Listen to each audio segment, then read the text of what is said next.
Good morning, TikTok. Actually, it's afternoon, so good afternoon, TikTok. I am on my afternoon constitution. You know what that means? Time for a prison story. Yay. So, what have I got in store for you today? Besides a bad British accent.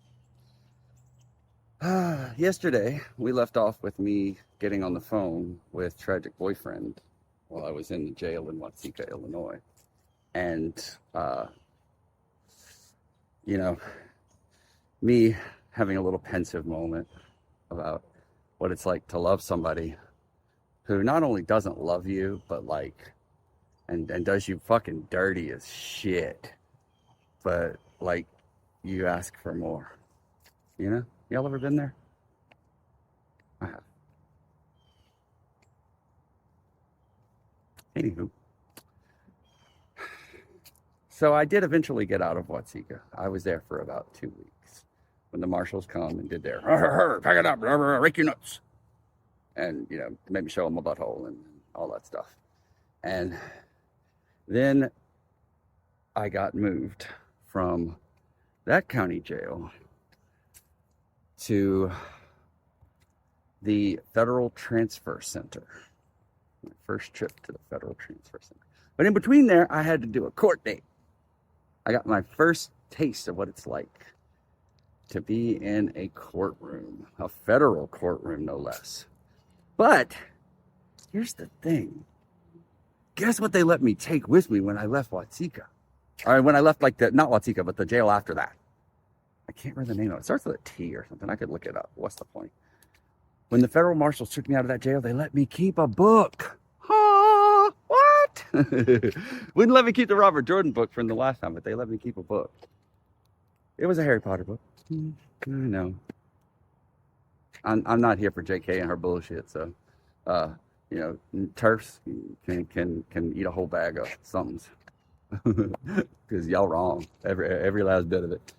The whole idea that you're gonna be in a culture permissive enough to let you speak your mind, and then you're gonna use that to oppress somebody for expressing who they are. Fuck you. And every fucking turf that looks like you. Y'all gonna leave my trans sisters alone. Anywho. And my trans brothers. So. The marshals let me take a book. So I'm sitting there in that holding cell at the courthouse, able to read a fucking book while I wait. Now, at this point, I had not yet experienced waiting in prison the way that I would eventually. And so I didn't know how fucking lucky I was. I didn't even pay attention to the fact that they brought me McDonald's for lunch. I was just again, on autopilot. And I had to go see a judge who asked me and I shit you not, 3 minutes that I was allowed to meet with my federal public defender to discuss waiving my rights of extradition. Now, the public defender was right. Waiving the extradition was the thing to do. It got me home and put me in a place that, as far as prison goes, would be more comfortable and close enough to my family to be able to visit with them and remain somewhat connected to the human world outside.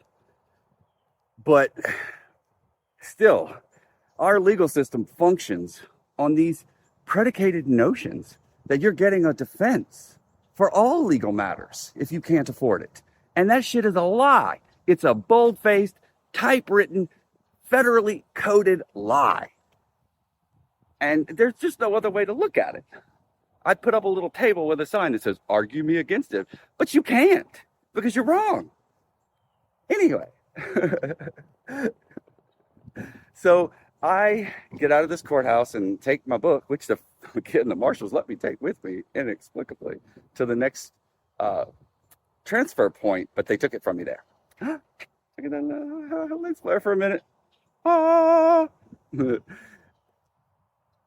They took me to the Federal Transfer Center in Oklahoma City, which, if you've watched my previous videos, you know the route to that particular Emerald City follows only on Con fucking Air.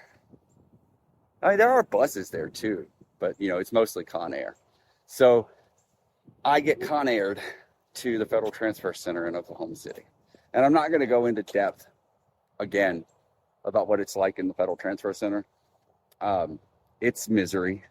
You spend all day, if you don't like to read or sit in an uncomfortable chair in an empty room surrounded by concrete and watch a 27-inch CRT TV displaying like a Western or BET, then you're shit out of fucking luck. They do have like a gym, like a day room where you can go and do calisthenics and stuff, but they don't have any equipment in it, and they don't have any like board games or anything. And they don't. You can get like a pen and a pencil and a piece of paper, so you can write stuff if you want. And on one of my trips there, I did. But the thing is, you can't take it with you when you leave. So it doesn't make a whole lot of sense to write shit down unless you're going to remember every last bit of it. So, and this is the time where I met the doctor who, told me that wonderful anecdote about how there was really no difference between he and I as far as our humanity goes. It's just that somebody decided I should be here and somebody decided he should be there. And there's so much fucking truth to that. Whoever that man is, I hope he's fucking having the best life. But not working for the BOP, because that's not the best life. So I spent about 2 weeks there. And eventually the marshals came and got me again. And I had no idea where I was going next. None. And I tell you this because it should have a sense of wonder for you that it also has for me. I did get taken next to the East Baton Rouge Parish Prison. And weirdly enough, this is where I wanted to go. Why? Why do you ask? Because guess who was there? Huh? You know? Huh? Yeah, tragic boyfriend. He had been using the Jeep that I left in Baton Rouge. He had gotten back there. He had just went back and went to my chosen family's house and like dropped my cat off with no warning at my chosen family's house and just left it there. Didn't tell anybody anything, just left it there, fucking ass. Then took my car, my Jeep, and just was using it for whatever purpose he wanted to. And I think he had some interaction with my families and friends, and then he stole like $5,000 from a family member of mine, and like wrote a hot check. Not wrote a hot check, like forged a check. And motherfucker never had to pay a penalty for that. I'm not even sure if he ever fucking apologized to the person he stole the money from. Like the bank made it right, but still. It's fucked up, dude. It's just fucked up. Like I've done a lot of shit in life that at times I wasn't proud of, but bitch, I apologized for it at the very fucking least, if not tried to make it right as much as I could. And I just don't respect people who feel like they can move on with life without doing that, without going back to the people they hurt, and at least trying, even if the person's not receptive to it. Hey, you're cleared in that point. If they're not receptive to it, you can move the fuck on. But damn, that's just cold.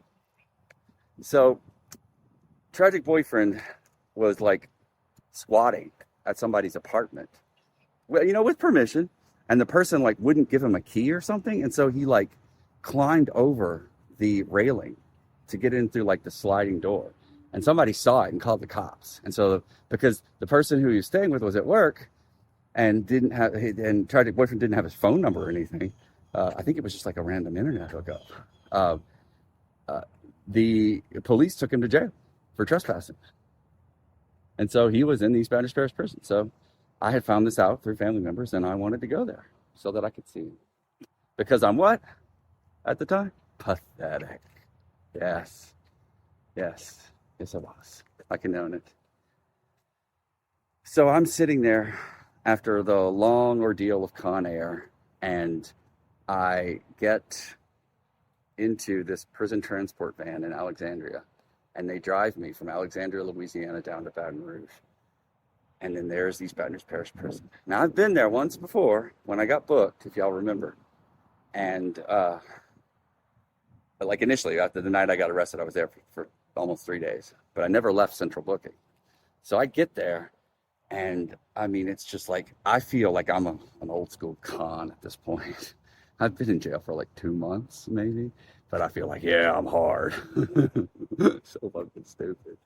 And uh, I also feel like confident in myself for some reason because, like, I guess I had found my rhythm and decided that, like, you know, okay, like I said last time, I'm gonna have to do time, so I might as well do the time, not let the time do me. And I just made do with what I had. I didn't think about it too much, and I stopped yearning for the things I couldn't have. I stopped asking people on the phone to just tell me mundane things. Just tell me what you watched on TV. Tell me what you ate. Tell me what it smells like outside. Tell me about traffic, please. Because, I mean, I have found commonality with other people that have done time. We don't really need more than that a lot of times. We just need to remember that where we were at in that moment, like when we're in that moment, that there's something else out there. That it's not all this. Because what this is when you're in prison is horrible. It's horrific. And I know that people will argue that it's humane and they'll say that it keeps you alive, and they're not wrong. Fuck, I mean, it kept me young in a lot of ways. But it's not right. It's just not right. We throw people away. And I'm not that much of a bleeding heart. You know? I mean, war happens. People die. People starve. People get hurt. I got it. But they die free. You know? They starve free. Freedom, of course, is an illusion, but it's one we all share in a lot of ways, I think. And prison, it's not even about like a loss of freedom anymore. It's a loss of fucking humanity. They literally turn you into a number, and you just exist as this Mobius strip of intestinal fortitude where food goes in and shit comes out, and you get assigned a number to do it. And that's all that matters, is that the waste keeps being processed. And I mean, ask yourselves, people, is that really the society you want to live in?